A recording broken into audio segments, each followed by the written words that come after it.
laid out, and he's able to sort of see how that's working and reacting in the browser, and he's able to sort of riff over that and sort of establish a visual direction.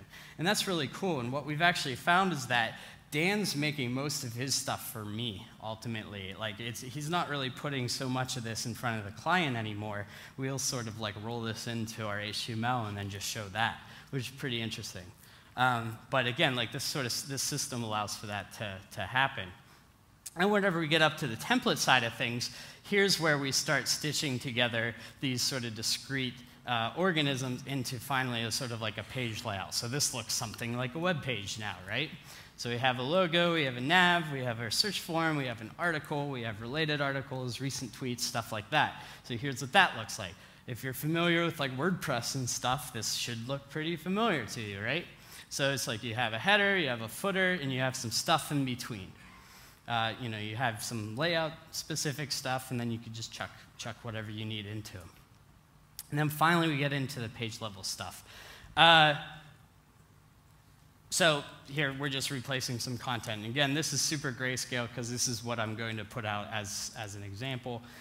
So the idea isn't to sort of like, you know, totally gussy it up and establish a clear visual direction. It's meant to be intentionally grayscale. But so here's one of my clients' pages. So this is what pages they're including and the things that I'm coding up. And then here's another one. And they have all sorts of shit. Holy shit. And so it's been pretty wild, but it's actually been nice because it tests the system and it scales quite nicely. We're able to create little variations on different pages. And so that's pretty cool.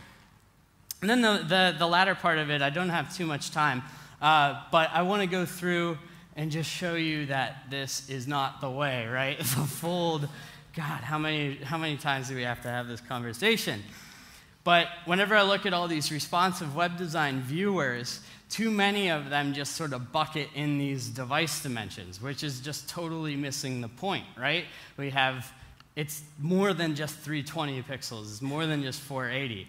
And that's what led me to release this tool a while ago called Ish, which sort of stretches and doesn't like adhere to a specific device dimension, but rather just sort of these general ranges. And so this is built into Pattern Lab as sort of this viewing tool. And so again, so I'm clicking small again and again, and you're getting a different value, sort of roughly in that small zone. And then whenever you go over to medium-sized screens, then it gets a little bigger. And then whenever you go to large, it will expand a little further.